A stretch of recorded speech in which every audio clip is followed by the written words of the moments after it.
Another writing of your narrative. Vinnie, thanks for being here, but let's get started with this whole aspect of who is Vinnie, especially for somebody that's never met you. Let's say we meet in an elevator. You got 90 seconds to 2 minutes, maybe tops, or for who is Vinnie? Vinnie Fisher is a husband of 29 years to a lovely lady named Debbie. I have 4 children. 3 of them are adults, 23, 21, 19, and 17. And I'm a good dad. I love that. So 29 years means you were married in 1995. That's correct. August of 95. Same year for us. We just hit that 29 years, so that's pretty awesome.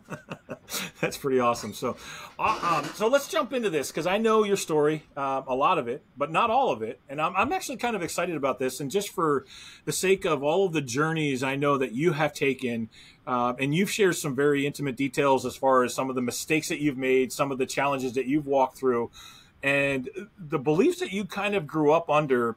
Let's maybe just get started with that. What was it like that you thought you were going, what was that life that you thought you were going to write? What was that narrative that you thought you were going to live out growing up in the home that you had? Yeah, so I would have been raised in a family that had poverty, but worse, even though we didn't really have anything, I generally felt like we were fine in some phases of that. We had something worse. We had a poverty mindset in my home. And so it was like this, make sure you got yours at the expense of everybody else. What was interesting, though, is my mom was an amazingly generous person, which usually poverty and generosity don't line up together. Yeah. And so we had a lot of brokenness, a lot of sexual brokenness in our home, a lot of drugs, a lot of division. And so I just honestly, a couple times throughout my childhood, remember having families that were in our life because I played sports or I excelled at something, and I'd be more at their home than I was at my own home. So I always had this attitude of escaping. So what did that leave? How did that lead you to believe you were going to live your life? Especially, and I've talked to several people, and the idea, the concept of the poverty mindset is a very common theme among many individuals. It's like, yeah, just money is not for us. And in fact, I've had people tell me, like, we are always going to be poor for the rest of our lives. But what does that lead to as far as the belief of how you're going to lead and operate your life, your family, as you move into adulthood? Yeah, there's probably 2 different story arcs for me. The first one is I was living under this, just this like shroud of shame around our name. You ever walk into a room and like people stop talking and you know it's about you? Well, throughout my childhood, I'd walk into rooms and I knew they were talking about us and I knew we were that family. So I was always Can I pause you? What does it mean you were that family? We were that family that it landed itself in the news because of some drugs or had some domestic issues, or like we were the ones that couldn't pay for things like school, or we were the hand-me-down people who were like getting the welfare stuff and this stuff. And there's just always this like cloud of brokenness around us. And we were that family. And I always had this vision of us being a better family than that. And we had glimpses where we were. Like we had good runs for a minute or two. And then I was like, all right, that's really us. We're not that other group. And so I was always like struggling in like this embarrassment. We had a little filth in our home around animals. And so I was always a little bit embarrassed around the story of my life. And so I knew like when I wanted out of that, there's some parts I did really work at later in my adulthood that when I ran from it, I had this like shame. So I was running from my family instead of like improving with being in my family. I could have done both, improve and not, so to speak, feel like I abandoned all of them. But I had some talents. I had some strengths. I was good at school. I was good at sports. I was able to play sports through high school and into college. And people gave me money for that. And I had some recognition. And I always stood out a little different than the rest of my family because of some of those talents that were freely given to me. Well, I took those as an advantage to run. And I used probably manipulation in the beginning to get what I needed. I was just desperate. And when I look back and all the shame I worked through, I probably would have carried regret for a long time that I just lacked the ability to change it from within. I had to flee it. So did that create animosity between you and the family that you then obviously at some point maybe had to go back and rectify? Was there, or was that something that you live with? Or where are you at with that part of it? Yeah. So, as we get onto the story about what changes, we're going to get to a part of the story where both of my parents are dead. And that's a profound experience that if you've lost a parent, you understand what I'm about to say. If you haven't lost a parent, anyone listening, then I want to come along with that journey with you and share two things. Do not be surprised when you get rocked by the loss of a parent. It's one of the only two relationships you have that you can't replace. I actually could replace my wife. I don't want to. Debbie's awesome. I'm the one that married up.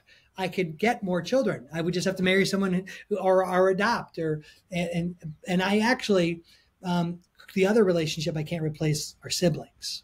And so those are really forged in relationships. Well, when my parents died, I started to really do some different math about where I was. But even before their death, they were unhealthy, and Deb and I took care of them. And I'm the youngest, or tied for the youngest. My twin always likes to tease about that. But my siblings and I, I know we love each other, but for other than her and I, the four of us have a pretty fractured element of family, which is so different than the six of my current family and the people in our community. Like if you were to see that and be part of that, you're like, how is it possible that you have such a tight knit family when you have so much brokenness one generation removed? And I've always been the replacement patriarch of our family, even as the youngest person. So there's been this burden of leadership that I would have been kicking and screaming about as a younger person. I didn't understand the gravity of the responsibility of that. But as I started to lose one parent over 12 years ago and the second parent 8 years ago, massive changes happened in my life, and we'll probably get to talking about that. But the first part of my career was this chip on the shoulder. I had all these talents, I had all these abilities, and I was playing from behind because I was dealt, so to speak, a raw deal. I mean, and that's a pretty powerful concept when you think about that and you live under that belief that you are already behind and you have to do that catch up versus being blessed and being so. Looking at that concept, looking at that idea of always having to play from behind, and then you said you have that chip on your shoulder as an aspect. What part of the playing from behind gave you some of that arrogance of that chip on your shoulder and that belief level? And then go ahead and transition into the fact of how did that chip get knocked off, and what happened with that transition of, oh, I'm not as good as maybe I thought I was. Well, let's be careful. I have an amazing dose of confidence, more than most people could handle. And so I'm wonderfully confident. I'm thankful for that. It's actually a gift and a strength. And so in the early days, I would say that confidence looked like arrogance. It matured, and we can talk about that. But my some of that was to present a version of myself I wanted to be. And so the way that chip showed up in the beginning was kind of this aspirational view of myself, not the view I actually was. So what I had to do early on was, because of that chip, or that chip may have fueled this, I learned some things about my strengths. Some benefits came out of this. I mean, I think through most of my failures in life, I'm a big Denzel Washington fan. He's like, recently I saw him say, hey, I've learned more through my failures than I have my successes. And I really feel the exact same way. One of the things I learned is I have an amazing gear to not give up.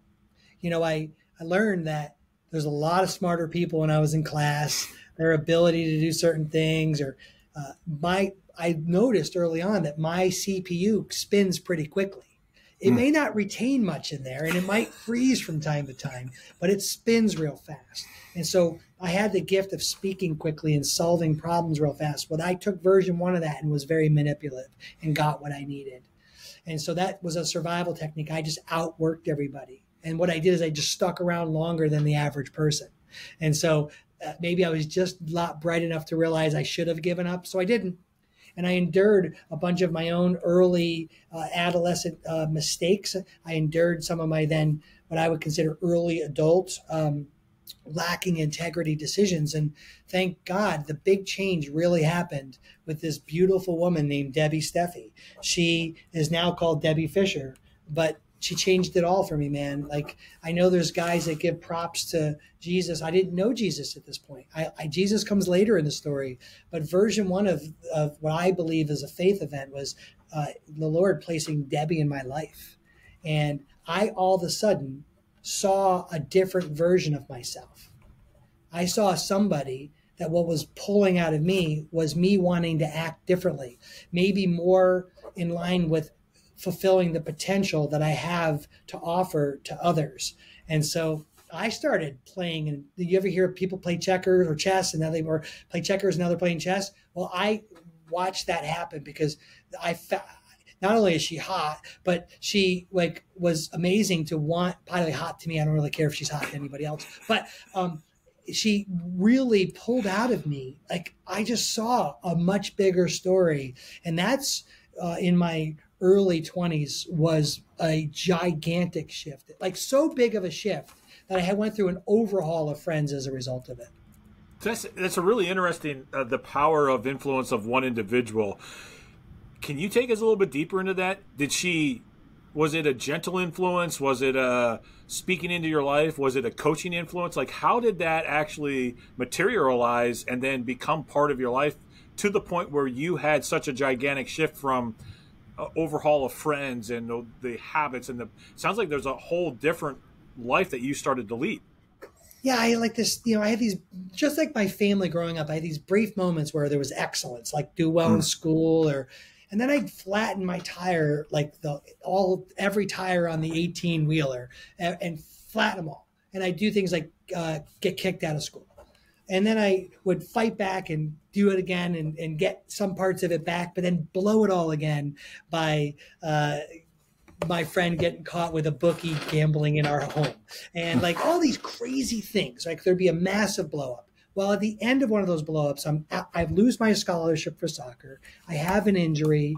I'm working in the bar business. I meet this amazingly cool chick who we're driving one day. And I was like, I had a different vision for my life. I always thought I'd go to law school, finish, and I'd break us out of a cycle of something. And she's like, I tell the story this way. She doesn't like the story this way, but that's my ears hearing it. So she doesn't get the chance to control the narrative now. She says, hey, listen, I'm not going to marry a loser. You can do better than this. You don't have to believe that story about yourself. You can go do all that. Just because you screwed up doesn't mean you can't. And this whole story of what I was versus what I can be, what I was versus what I am, she was the first person that spoke to me in such a way that landed on my ears. And I actually did it. I'm like, yeah, I can do that. And so she spoke just enough life into me that I went and did it. And it was probably just enough. You had that. Well, obviously you liked her, so there's that help too. That didn't help. That didn't hurt one bit that I was super duper attracted to her. But this was the first time I had any, other than my twin sister, this was the first time I tasted an authentic relationship with a woman. And I would say it sounds like, because at the very beginning of it, you were talking about you were that family. And anytime you walked in and you heard people stop talking and you knew that they were talking about you, is this potentially the first time that somebody was speaking kindness into your life and growth mentality type thought process of you can be more than you are?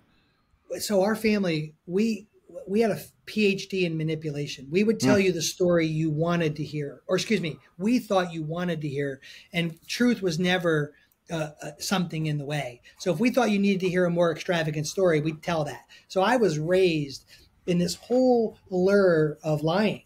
And so I thought that was just a natural way of life, that you lied and you told people the stuff they wanted to hear. As a matter of fact, that is one of the pride of life of my issues that I'm always having to guard against because I was naturally raised in it. And so left to my own brokenness, I can go back to a lying, massive tongue immediately. Well, fast forward to the story and we're a young couple or we're about to be a young couple. And I'm telling this story with some friends. And after the story's done, Debbie pulls me aside and says, hey, if you tell the story that way again, I'm going to call you out. That's lying. Ooh. And I'm like, whoa. And she stopped me in my tracks. And I just felt this admiration that someone loves me enough to fight with me. Because most of my life, when there was conflict or there was hard things, we bailed on each other. Other than my grandparents, just about everybody bailed on me. And so to have someone like love me enough to call my crap out was even better than speaking words of like life into me. Wow. Yeah, and that's such a powerful, powerful thing. So looking at that, that was the what we would classify as one of the probably many different shifts that you've had in your life. Yep. Is there any other shifts that you want to bring out or talk about as far as that's the first one that probably started you on this path Yeah. of So as a result of that, we would then have started working on our life together. And so a profound thing for me was at 28 years old, I became a person of faith and accepted Jesus Christ as my Lord. And I worked on this journey of learning how to follow him and becoming his apprentice. And then my dad dies. This is the second of my parents dying. And that was the next big up into the right moment of the story arc of my life. Everything changed. I became a better husband. I became a better father. I became a better friend, business partner, because I found forgiveness in my heart for my dad. But now, sadly, I didn't work through that forgiveness until after he was dead, because I was always so disappointed with the passivity of him in my life. And so I would have loved for that forgiveness to happen before his death, but right at the end of his death, with amazing Christ moments, well, the Lord takes me up a mountain, a crying mess mountain after his death, and I found forgiveness for my dad.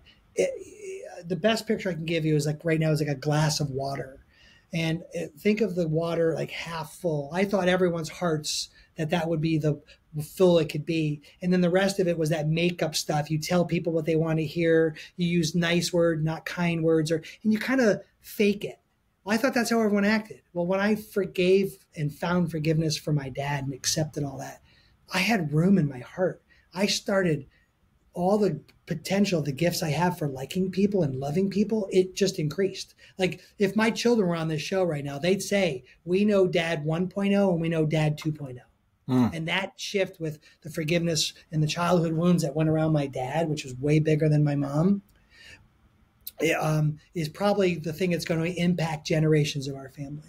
Can you dive us a little bit deeper into that? I know there's a massive gap, for lack of a better word, between a lot of what we would classify as a boomer generation. I think you're the same along with me, Gen X type generation, and we have this gap between the boomers and the Gen Xers, especially in the families where there is a lot of sometimes resentment and sometimes like what you're saying is that unforgiveness aspect. I know you would agree, and I know we talk about this. In fact, the forgiveness is the key. Forgiveness is so important. How do you get to it? And what does it mean in your own personal life? I know it sounds like it had great impact on your immediate family, but in your own personal life, can you take us a little bit deeper into that meaning of that forgiveness? Yeah, I think it's really important to start with like what signs of forgiveness look like, because I think it's an ongoing choice. There are, when hard things happen, you could choose to be a victim of those things, or you can choose gratefulness in your story. Well, the first part of my life, I would have always been struggling through an identity of being a victim.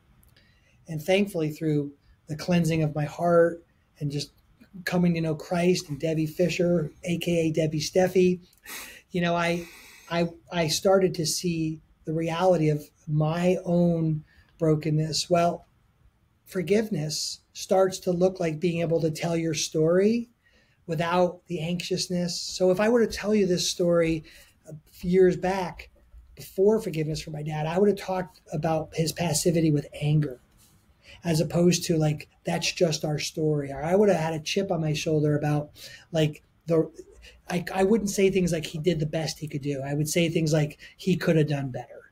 And so the proof of forgiveness looks like your kind of like your test of like how you feel. Like, do you start to sweat when you talk about it? Do you get anxious? Does your heart race? Like, those are all like indicators, no different than crying or sweating. It's just telling on yourself.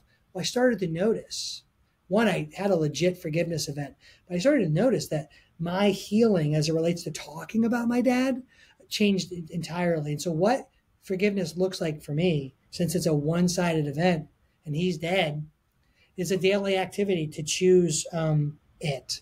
I'm going to choose to be grateful for what I did have and not to lament what I didn't have. Yeah, I think that's such a key element there. So moving into now how this forgiveness, and I'm going to put it this way. You tell me if this is the right way. It sounds like you moved from arrogance into confidence and from manipulation into influence. And that was a lot of the transition of where you're going with that.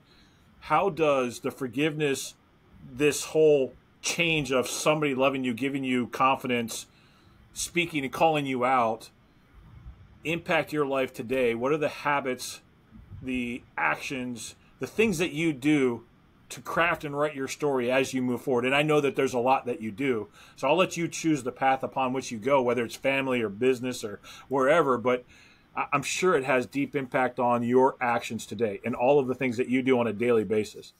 Yeah, so it's the same answer, fill in the blank. And one of the things that happened to me early on is not living two different lives. They all look the same, whether I'm at Swan Lake, which is our home, whether I'm at the office, or whether I'm at church. There aren't three different versions to my life. And the biggest thing that goes on is this idea of multiplication.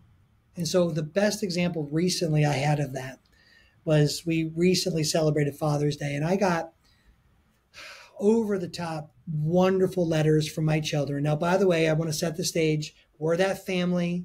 We read them out loud to each other. Like, I don't really want the Yeti mug. Go ahead, get me the Yeti mug, but I want the 2 extra sentences in the letter. Like, we work at the freaks of Fishers, and that we just do that. That's the intensity of our family. So that part's expected. The part of the story that has a ton of joy attached to it above that was I probably had no less than 12 other young adults who would have written me Father's Day cards thanking me for being who I am in their life. And when I look at the multiplying effect of intentionality, of speaking and using my influence to invest in any one of the active 4 next generations in our community, I am probably the richest guy I know. You mentioned something about these letters. Can you go a little bit deeper into that? Like, how did you get your kids to... You had to be intentional on building that relationship with your kids. Kids don't just normally write letters to dads. You know, like they just like, oh, it's You're just right. dad. You know, You're it's right. just like, if I were to, like, there are people listening who don't get those letters or didn't feel that way, or just our whole relationship around Father's Day, right? They don't even celebrate this day in prison because we have an epidemic, a fatherless epidemic in our society. We've had that since the passivity of the apple. We've always been having this issue of dad. And so from an early on thing, we would never buy store cards. We would make our kids take the construction paper out of their little homeschool packet or whatever, and they would have to write a card. They'd make it. And so the make it days were like drawing figures. And in the early days, they would draw fat dad, bald dad, and do things. And it would look a different way. But it was just fun, right? And it was that. And it maybe had 2 words, right? It didn't have much. And then, one of them, Sophia, our oldest, she could write a novel. So hers would be long and eloquent. And then Jake, we called Jack for funny reasons, would have like, love you. And everything in between. And so, but we would I never stopped the intentionality of like wanting us to write down our thoughts. In addition to that, we never stopped the intentionality of reading those out loud in front of each other. It's like a ceremonial thing we do. And so if friends come over, they watch us do that. And they're all like, okay, you fishes are a lot. And so we just do that. They've been doing that forever. So if I were to have Father's Day here recently, and my son's in LA for some training. He stopped and wrote it on a big, long text. Now, he could have been super rock star and got it in the mail and mailed and done all that, but he did the exact same letter on a text message that he would have written to me. And so it didn't surprise me one bit. I was thankful, grateful, and I read it out loud to everybody, but I wasn't surprised that I got it. And I'm honestly might have been more surprised if he didn't write it. But that's an intentional thing that you do and trained and taught as a dad as part of this whole process, right? That's right. Yep. Intentionality. Because what we didn't have in my family were those things. There was no life-giving words. There was no encouragement. There was no, we didn't do birthdays well. We didn't, because we were so broken, right? We were just trying to survive. There was no fellowship and family bonding. And so I just wanted something different for our lives. And then I get the wonderful privilege of modeling that and expecting it in other people in our community. So how did you get to that point then? I mean, like we just talked about the forgiveness aspect, and can you tie this together? Can you blend it into a summary of I'm going from arrogance to confidence, I'm going from manipulation to influence, and I was able to forgive my father, and that just opened up a whole new, and I met this wonderful girl, Debbie, and she changed. How do you tie all of that in a nice, smooth, maybe it's not even a smooth because our lives are chaos. How do you tie that all together to be and show up intentionally for your family? And I know you show up intentionally for business and your churches and the community. So I know this goes all the way through. How do you tie that together? It's great. You know, when you're asking that question, it made me think about, there's a piece of scripture in a book called Revelation, and there's this impact that the Lord will interact with you. And as a result of their interaction, you'll be changed. You'll be changed so much that he's going to hand you a white stone with a new name on it. And it's a story that you are going to be born new in who you are. I actually am that person. I have all these stories I've just told everybody. And so when I think of that white stone with my name on it, like just kind of thinking real with you right now, it would be the comeback kid. I've done all these things, and then I'm something else. I did all this. That's what the lies are calling me, but I'm actually something else. And I think how I'm thankful that I've just come back. I keep coming back. And now it looks like it's something different. As I found him, I'm resting in that comeback. And so I was the comeback kid, and now I'm just the kid resting in the peace of the Lord. And because of that, I've got things like 34 years in the same community. I've got things like children who are now struggling with their own faith. I got a marriage that has endured everything I've thrown at it. I've got business relationships and partnerships and successes and failures, and all of it. There's this tenacious, grateful guy who has learned humility along the way. I love that. So what would be, and I actually like asking this question, and I kind of surprise people with it sometimes, not necessarily looking at your younger self in order, and here's what it is, and this is what it is what would you speak into the life of young Vinnie, right? But not in a way, and I'm not asking you this in a question of how to change your life, but how would you speak into that life to actually say, okay, this is how things are going to change for you, or this is what's going to be, but you gotta live through this crap for a little while. What would you actually look back and say, hey, I can be here for you? Yeah, it's really good. So my mind, I just been built with this. And it's probably why some of the ways I'm successful in creating businesses, I think a lot about tomorrow and next week. I'm very future-y in my thinking. It served me well in building stuff, but it's been really hard to be present in today or be pleased with the presence of today. And so I think one of the bits of advice I give myself now is the same advice I would be giving to that younger guy is really enjoy the moment you're in. Don't be discouraged that you're not next week's version of it. And I do this now with other men in my life who I mentor. Like when I smell out this like discouragement or gap of what you thought you were going to be versus what you are, I help them and I help myself take an inventory of what is good. And so I'm continually taking an inventory of what is good. That's incredible advice. All right, so as we kind of wind down, what would be the one thing that you want to leave with the audience? I mean, we've talked about a lot of awesome ideas, concepts, habits, patterns, actions, intentionality. What would be that one thing that you want somebody to walk away with? Be the encourager for everybody that you want for yourself. You make it so simple. I love it, though. It's the aspect of those kind of words can totally change everything. And when you encourage somebody, it can totally change the direction of their life. Man, that's just... It'll come back in so many folds. And so I just really want to encourage everybody that if we can take ourselves out of the center of the story, so many things will come back way richer than you ever expected. Yeah, that's so true. So briefly, how can people get in contact with you? And I also know that you're starting a new mentorship program and those things. So I want to give you a chance to just briefly talk about that and the power of how many people's lives you're impacting and influencing. So give you a chance to just show up in that manner as well. Yeah. So VinnieFisher.com, right? VINNIE.Fisher.com is the easiest way to find the start of my footprint. So that's super great. And you can just get me at Vinnie. And so that's easy. That's a super way if you want, or any of the social handles that connect in there. If someone says they can't get a hold of me, they literally didn't try. And so that is true. They can do that. There are people on some of those, so that you might have to fight through a gatekeeper or two, but I'm available.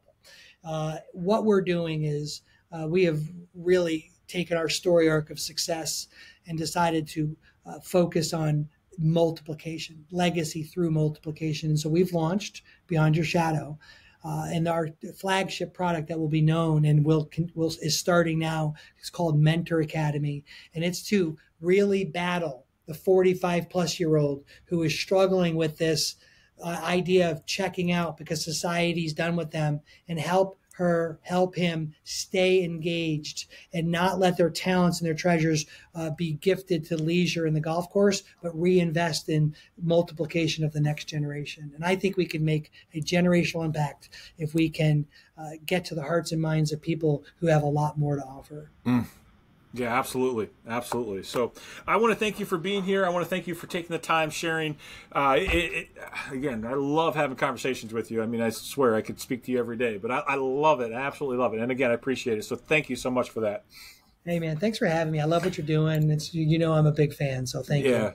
Yeah, I appreciate that. So for those that are listening again, we will post this on YouTube. So if you're just listening on the podcast, you can see the actual other 80% of the conversation. That's all the facial expressions, the body language, all that other fun stuff over there on YouTube. But in the meantime, I want you to keep writing your story, because everybody's story is important. It's part of your life. And as you craft that, you can truly make a difference. So until the next time, keep listening, keep doing what you're doing, my friend.